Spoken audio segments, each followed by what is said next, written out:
తదుపరి వృషభ రాశి.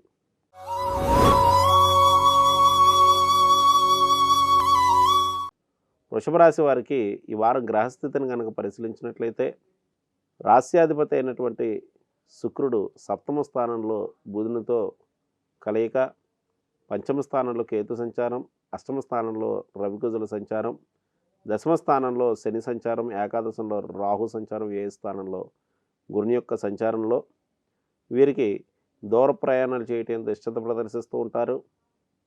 అలాగే అనవసర కోపావేశాలు పెరుగును. ప్రభుత్వ వ్యవహారాలు గల వారికి కొంత ప్రతికూలమైనటువంటి సమయంగా చెప్పవచ్చు. అలాగే తండ్రి యొక్క ఆరోగ్య విషయంలో శ్రద్ధ వహించవలసి ఉండును. గృహ భూమికి సంబంధించినటువంటి విషయాల్లో కొన్ని ఇబ్బందులు తలెత్తుట, గృహంలో వస్తు వాహన మూలకమైనటువంటి ఇబ్బందులు తలెత్తేటువంటి అవకాశాలు కలవు. అలాగే వీరికి ప్రతి వ్యవహారం కూడా ఆలస్యం అవ్వడం, తెలియకుండా బద్ధకం ఆహ్వానించడం, ఇటువంటి ఫలితాలన్నీ కూడా ఈ వారం వీరికి వస్తున్నాయి. అలాగే వీరికి శుభమూలక ఖర్చులు ఉండగలవు. విందు వినోదాల్లో కూడా పాల్గొంటూ ఉంటారు. కుటుంబ సభ్యుల యొక్క సహాయ సహకారములు వీరికి లభించగలవు.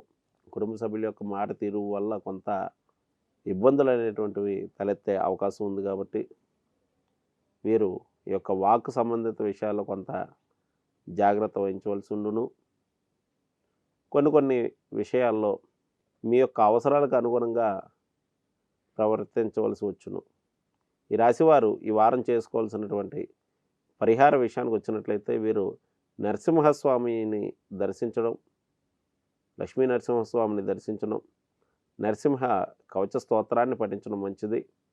అలాగే కందిపప్పుని మంగళవారం రోజున 7 సంఖ్య వచ్చేలాగానుగా 250 గ్రాములు తక్కువ కాకుండా దానం చేయడం మంచిది.